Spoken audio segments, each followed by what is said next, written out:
आपण प्रश्न विचारा, मी बोलू.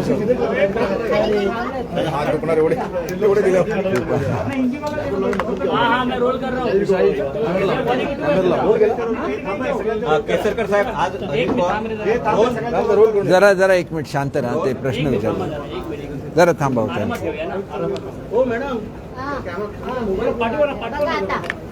ठीक आहे. केसरकर साहेब आज विरोधी पक्षनेत्यांनी टीका केलेली आहे. ना अधिवेशन भरत आहे, ना मंत्रिमंडळ विस्तार होत आहे आणि खाते वाटप पण नाही होत. विरोधी पक्षनेत्यांची जी इच्छा आहे ती लवकरच पूर्ण होईल. येत्या 2-4 दिवसामध्येच आपल्याला चांगली बातमी मिळेल याची मला खात्री आहे.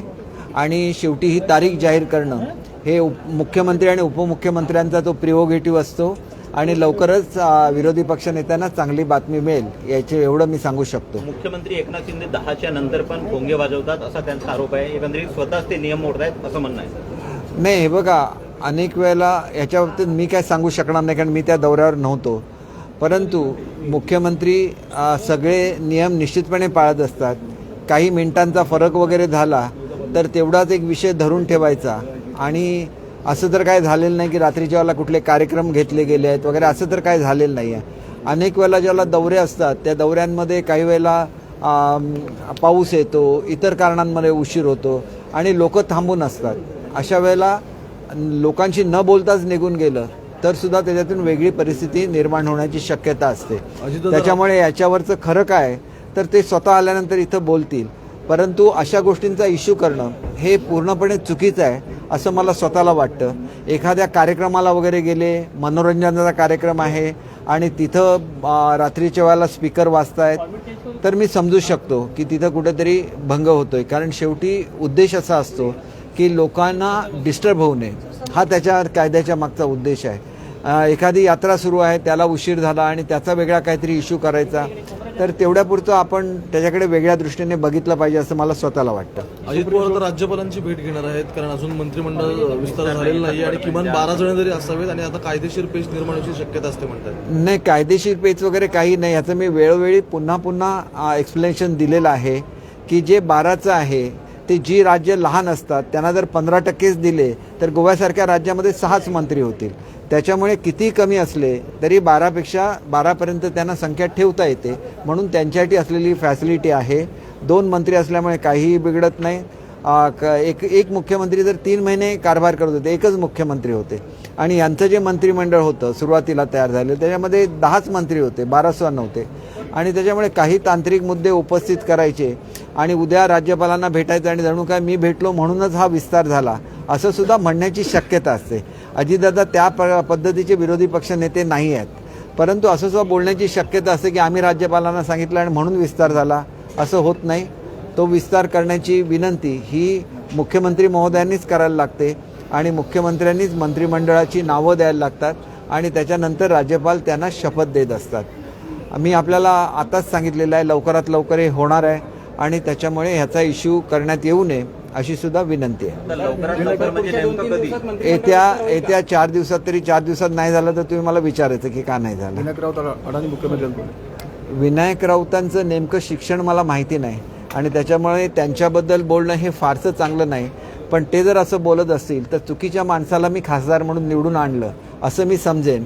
कारण मी जो लढा दिला त्याच्यामुळे विनायक राऊत निवडून आले ही वस्तुस्थिती आहे. आणि ह्या लोकांना कसं ट्रीट केलं जात होतं कोकणामध्ये मी बघितलेलं होतं की यांच्या गाडीमध्ये पेट्रोल मिळत नव्हतं, यांना राहायला लॉजमध्ये जागा दिली जात नव्हती. अशा परिस्थितीमध्ये असलेल्या शिवसेनेला त्या परिस्थितीतून बाहेर काढण्यासाठी मी जो शांततेसाठी लढा दिला त्याचा खऱ्या अर्थाने वापर झाला. आणि त्याच्यामुळे माझ्या मतदारसंघात सुद्धा येऊन काय काय बोललेले आहेत ते. परंतु एकच गोष्ट सांगतो की विनायक राऊतांचं राजकारण हे त्यांचा व्यवसायच राजकारणाचा आहे. म्हणजे आमच्याकडे एक रेडी नावाचं पोर्ट आहे आणि त्याचं प्रायव्हेटायझेशन झालं आणि ते प्रायव्हेटायझेशन झाल्यानंतर त्या खाजगी मालकाने एकही रुपया खर्च केला नाही तर त्याला जवळजवळ 300 कोटी रुपये मिळाले आणि सरकारला फक्त 30 कोटी रुपये मिळाले. म्हणजे अशा तऱ्हेचं जे पोर्ट आहे हे पोर्ट त्यांचे भाचे जे आहेत ते चालवतात माझ्या माहितीप्रमाणे. म्हणजे कुठल्याही परिस्थितीमध्ये इथं नारायण राणेंच्या विरुद्ध भाषणं करायची आणि नारायण राणेंच्या काळामध्ये ज्या पोर्टचं प्रायव्हेटायझेशन झालं त्याच्यामध्येच आपण धंदा करायचा. राजकारण हा ह्या लोकांचा धंदा झालेला आहे, यांना निष्ठा वगैरे काही नाही. आणि म्हणून एक राऊतांनी अर्धी शिवसेना संपवली, उरलेली शिवसेना संपवण्यासाठी दुसरे राऊत पुरेसे आहेत असं माझं स्वतःचं मत आहे. त्याच्यामुळे ह्या विनायक राऊतांच्याबद्दल फार बोलणं हे याच्यामध्ये मी माझा वेळ दवडणार नाही. त्यांनी जे बोलतात आणि त्यांची प्रत्यक्ष कृती याच्यामध्ये जमीन आसमानाचा फरक असतो आणि त्याच्यामुळे अशा लोकांपासून लोकांनी सावध राहिलं पाहिजे आणि पुढच्या काळामध्ये असे लोकप्रतिनिधी कोकणातून निवडून येणार नाही याची काळजीसुद्धा कोकणच्या जनतेने घेतली पाहिजे. कारण कोकणला एक थोर परंपरा आहे, ती बॅरिस्टर नाथ पैंची आहे, मधु दंडवतेंची आहे, सुरेश प्रभूंसारख्या एका अभ्यासू खासदारांची आहे. आणि अशा परिस्थितीमध्ये असे खासदार निवडून आले तर मग आपल्या कोकणाचाच कमीपणा होत असतो. आणि म्हणून मला असं वाटतं की अशा लोकांवर आपण न बोललेलं चांगलं. लोकच त्यांचं जे काय ज्याला लोकसभा लागेल त्याला लोक त्यांना योग्य ते उत्तर ह्याचं देतील. भाई, डोंबिवलीमध्ये शिवसेना कार्यकर्ते आणि शिंदे कार्यकर्त्यांमध्ये राडा झालेला आहे. शिंदे समर्थकांनी शाखेत घुसून मुख्यमंत्री एकनाथ शिंदे यांचा फोटो लावलाय. नाही, हे बघा काय शाखा त्यांची आहे, फोटो मुख्यमंत्र्यांचा शाखेमध्ये लावणं ह्याच्यामध्ये काहीही चूक नाही. कारण आम्ही सुद्धा शिवसेनेमध्येच आहोत. शिवसेनेमध्ये जसे इतर फोटो लागतात तसंच शिवसेनेच्या मुख्यमंत्र्यांचा फोटो लागला. फक्त तो नेमकं प्रकरण काय हे मला माहिती नाही, परंतु शाखेमध्ये फोटो लावण्यामध्ये कुठेही चुकीचं आहे असं मला वाटत नाही. शेवटी शिवसेना म्हणजे मराठी अस्मिता असते. आज मराठी मुख्यमंत्री आणि विशेषतः शिवसैनिक एक मुख्यमंत्री झालेला आहे, याचा खरं तर प्रत्येक शाखेमध्ये त्यांचे फोटो लावले गेले पाहिजेत असं मला स्वतःला वाटतं. कि अजित पवार राज्यपाल को मिल रहे हैं और कह रहे हैं कि सरकार जो है मंत्रिमंडल का गठन नहीं कर रही है और लोग बेहाल है, राज्य की जनता बेहाल है. देखिए, अजित पवार जी की जो इच्छा है उसकी जल्दी उसकी पूर्ति हो जाएगी. 2-4 दिनों में अच्छी खबर उनको मिल जाएगी. अगर वो ऐसा चाहते हैं कि वो राज्यपाल जी से मिले और उसके कारण से विस्तार हुआ, ऐसे उनको जनता को कहना है तो वो जरूर मिल सकते हैं. लेकिन उनके मिलने से कुछ भी नहीं होता जब तक सीएम साहब कैबिनेट के विस्तार की यादी जो लिस्ट होती है वो जब तक राज्यपाल महोदय को देते नहीं तब तक कैबिनेट का एक्सपेंशन नहीं होता है. और देखिए, ये जो चीज़ें बोली जा रही कि 2 लोगों की कैबिनेट नहीं हो जा सकती, बिल्कुल गलत चीज़ें हैं. जो 15% का जो नियम है उस हिसाब से अगर छोटे छोटे राज्य है जैसे गोवा है उसमें सिर्फ 40 MLAs है तो वहाँ 6 का ही मंत्रिमंडल बनेगा. तो ये ठीक नहीं है, इसलिए उसको 12 का लिमिट रखा है. मतलब 6 भी आपके हिस्से में आते हो तो भी आप 12 मंत्री बना सकते हैं. तो इसके बारे में गलत फहमियाँ नहीं फैलानी चाहिए. आपको भी मालूम है कि मुख्यमंत्री जी दिल्ली जा चुके हैं और मुख्यमंत्री उप मुख्यमंत्री महोदय का आपस में उनकी चर्चा हुई है, तो जल्द ही ये विस्तार हो जाएगा. दूसरी बात की हमारे पास एक पोर्ट है, रेडी पोर्ट, जो चला रहा था महाराष्ट्र गवर्नमेंट, उसमें से रेवेन्यू आ रहा था महाराष्ट्र गवर्नमेंट को. इसको प्राइवेटाइज किया गया, उस पर 1 रुपया भी खर्चा नहीं हुआ और गवर्नमेंट का जो रेवेन्यू है 300 करोड़ का आज प्राइवेट आदमी को जा रहा है. 30 या 40 करोड़ रुपया सिर्फ गवर्नमेंट को मिला है. और इसमें राउत का जो भांजा है वो ये पोर्ट चलाने में वो आगे रहता है. तो इस तरह के अगर आप लोगों को लूटते रहेंगे, महाराष्ट्र की संपत्ति लूटते रहेंगे, तो जो राउत है मुझे ऐसे लगता है ये सरनेम में ही ऐसा है कि इनको लोगों की संपत्ति में ज़्यादा रुचि रहती है और इनके लिए पॉलिटिक्स एक धंधा है. तो हमारे जैसे लोग जो बड़े बड़े अपने व्यवसाय छोड़ के पॉलिटिक्स में आ जाते हैं वो लोगों की सेवा करने के लिए आते हैं. और ऐसे लोग जो पॉलिटिक्स में आते हैं वो अपने लिए कुछ धन बनाने के लिए आते हैं. तो ऐसे लोगों के बारे में कमेंट करना मैं ठीक नहीं समझता. और देखिए, जो आदित्य जी ने बोला है तो मैंने बोला है कि वो मेरे कॉन्स्टिट्यूंसी में जा चुके हैं.